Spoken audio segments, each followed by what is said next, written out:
नमस्कार मित्रों इन दिनों में खेत खलिहान और किसान फिर चर्चा में हैं। अलग अलग कारणों से चर्चा में हैं। ऐसा नहीं है कि किसान कभी हमारी ज़िंदगी से बेदखल हुआ, वैसा कभी नहीं हुआ। लेकिन कभी कभी होता है कि हम लोग उपेक्षा की दृष्टि से भी देख लेते हैं। जब औद्योगिकीकरण बढ़ता है, इंडस्ट्रियलाइजेशन बहुत ज़्यादा तीव्र गति से आगे विकसित होती है, जब एक डिजिटल क्रांति की बात होती है तो उस वक्त किसान तो याद नहीं आते।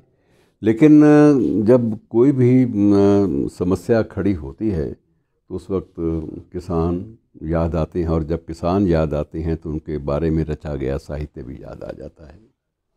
तो साहित्य में मित्रों बहुत जगह इसका उल्लेख हुआ, और ये उल्लेख सिर्फ ऐसा नहीं है कि सिर्फ ये प्रेमचंद तक सीमित रहा, ये विदेशों में भी हुआ।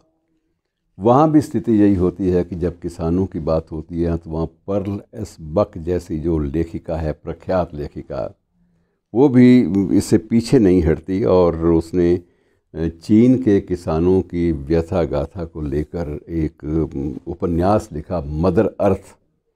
और जो मदर अर्थ है, उस उपन्यास की लाखों प्रतियां बिकीं, और अपने समय में वो सर्वाधिक बिक्री वाला उपन्यास भी माना गया।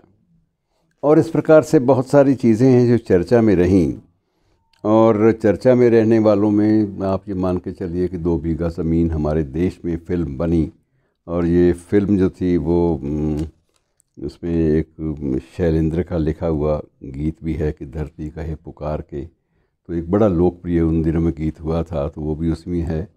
2 बीघा ज़मीन में अब तक उसकी चर्चा बलराज साहनी के अभिनय और बाकी जो पात्रों के अभिनय और उसकी जो पटकथा है, जिसको विमल राय ने स्वयं तैयार किया था, उसकी चर्चा आज तक होती है।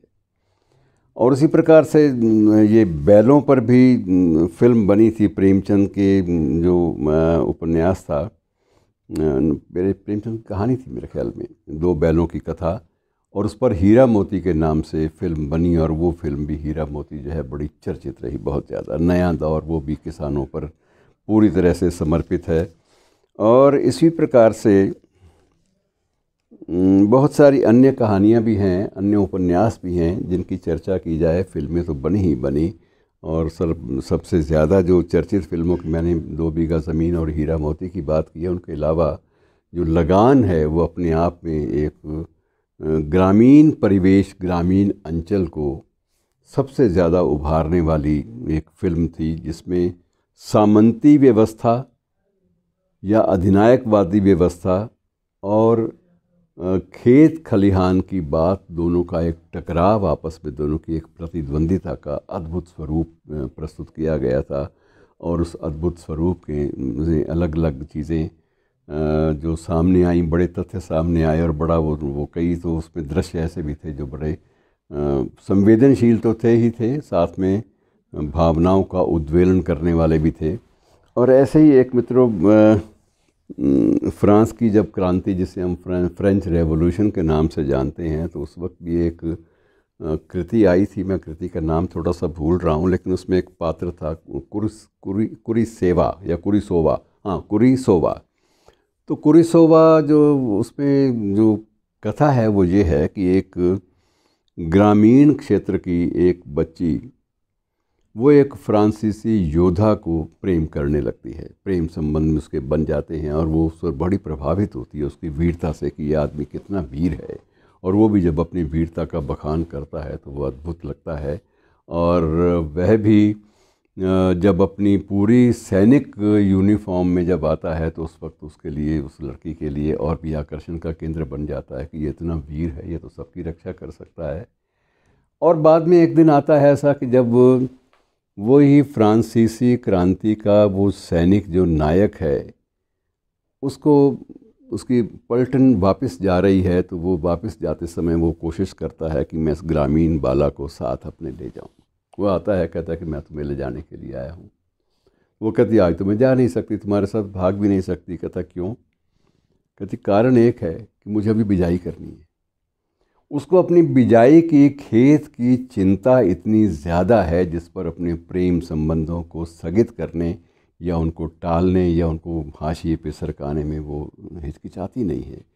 ये चीज़ सिद्ध ये करती हैं कि हम लोग जो जुड़े हुए हैं धरती से, धरती की सूंधी गंध से, उससे मुक्त होना संभव नहीं है, क्योंकि ये मानवीय प्रवृत्ति है जिसके अंतर्गत बीज भी डाले जाते हैं, उसके बाद फसल भी होती है, फसल की कटाई भी होती है, उसको बाज़ार में ले जाने की बात भी होती है, और फिर उसके बाद साथ ही इसके जुड़े हैं लोक नृत्य, बहुत सारे लोकोत्सव और बहुत सारी लोक कथाएँ।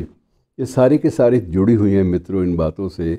और इस धरती को, इस खेत को, इस आंचलिक पृष्ठभूमि को हम लोग कभी भी अपने जहन से निकाल नहीं सकते। ये बात अलग है कि आंचलिक जो प्रवृत्तियां हैं कई बार दूसरा रूप भी ले जाती हैं। जब ये तेवर इनके तीखे होते हैं, तीखे तेवरों का कुछ लोग अपने निजी उद्देश्यों की पूर्ति के लिए कुछ लोग प्रयोग करने का प्रयास भी करते हैं। ये बातें अलग हैं, ये बहस के मुद्दे हैं, हमें इनमें नहीं जाना बारीकियों में। हमें सिर्फ ज़मीन का दर्द और ज़मीन से जुड़ी हुई जो संवेदनशीलता है उसकी चर्चा करनी है, वहाँ तक सीमित रहना है। और ये चर्चाएं मित्रों चलती रहें वो सबसे ज़्यादा है। और सबसे जो आपने ग्रामीण आंचल पे जो फिल्म बहुत चर्चा का विषय बनी थी उसका जिक्र भी कर लें, फणीश्वरनाथ रेणु इसी बहाने याद आ जाएंगे, मैला आंचल। और मैला आंचल जो है परी कथा और मैला आंचल रेणु के जो हैं दोनों ही ऐसी चीज़ें हैं, ऐसे साहित्य के एक अभिन्न अंग हैं जिनको आप कभी भी दृष्टि से या मानसिकता से ओझल कर ही नहीं सकते। और उसमें उनकी साहित्यिक जो स्वरूप है वो इतना ज़्यादा बांध लेता है आपको कि आपको लगता है कि दुनिया तो, सारा संसार तो इसी में, इसी धरती की सोंधी गंध से जुड़ा हुआ है, कहाँ बाहर जाएगा। और यही स्थिति मित्रों प्रेमचंद की गोदान को लेकर है। गोदान का एक एक पात्र आज भी आधी सदी से ज़्यादा वक्त बीत चुका है गोदान को प्रकाश में आए, उस पर चर्चा हुए। और हो सकता है कि और 10-15 बरस के बाद गोदान पुस्तक का, गोदान की कृति का जो 100वां उत्सव है वो भी सामने आ जाए, उसकी सहस्राब्दी भी मनाई जा सकती है, ऐसा दिन भी आ सकता है।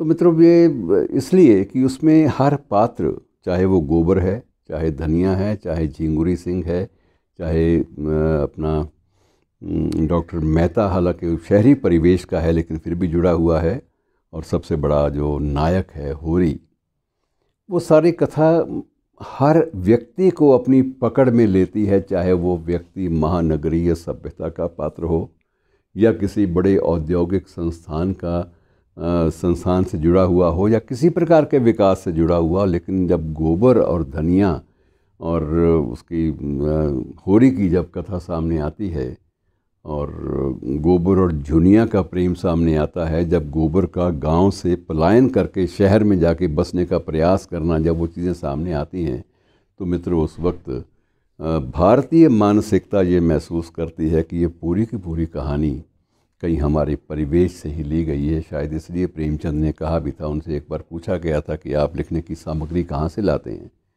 तो उनका एक ही उत्तर था, घर के आले से। और कहाँ से लाऊंगा? घर के आले से लाने का मतलब ये है कि आस पास पूरा का पूरा जो आंचलिक जो एक प्रकार से क्षेत्र है वो पूरी की पूरी प्रेरणा का स्रोत बन जाता है, और लिखने के लिए प्रेरक परिस्थितियां पैदा करने में उसका योगदान सबसे बड़ा माना जाता है। तो मित्रों ये आंचलिकता, ये किसानी, ये खेत, ये खलिहान, अब इकबाल ने तो कह दिया अपने वक्त में कि जिस खेत से दहकां को मयस्सर न हो रोटी, उस खेत के हर खोशाए गंदम को जला दो। पर इकबाल को क्या पता कि कोई भी विपरीत स्थिति भी आ जाए तो किसान जलाने को तैयार नहीं होता। और इस बात की फिर साहिर लुधियानवी जैसे शायर को, कवि को ये बात दोहरानी पड़ती है कि हम उस खेतों को जलाएंगे नहीं। तो ये एक प्रकार से एक टकराव है मानसिकता का जो आंचलिक माहौल में हमारे सामने आता है मित्रों। और जाते जाते इसी संदर्भ में याद कर लें, पंजाब की एक लोक गायिका गुरमीत बाबा का निधन कल हुआ है। आप यकीन जानिए कि पंजाब के ग्रामीण अंचल का कोई भी आंचल किसी भी व्यक्ति का या पगड़ी का पल्लू ऐसा नहीं होगा जो जिसकी आंखें नम ना हुई हों। और कईयों ने बड़ी भाव प्रवणता से याद किया है। उसमें सबसे बड़ी बात, जो श्रद्धांजलियाँ देख रहे थे तो उसमें एक बड़ी श्रद्धांजलि थी कि सबसे लंबी हेक देकर जो गाने वाली परंपरा थी वो गुरमीत बाबा के साथ समाप्त हो गई, और उसका रिकॉर्ड कितना था मित्रों, आपको मालूम है कि 45 सेकंड का रिकॉर्ड था, और वो अभी तक विश्व का रिकॉर्ड है कि 45 सेकंड एक ही हेक में, एक ही स्वर के उत्थान में वो निरंतर गाती रही। और कैसे उसकी सांसों की डोरी जब टूटी तो पूरा का पूरा परिवेश जो है वो रोने पर आमादा है। तो ये कहने का मतलब ये है कि गांव का परिवेश, आंचलिक परिवेश, खेत खलिहान, किसान, ये सब जीवन का हिस्सा हैं।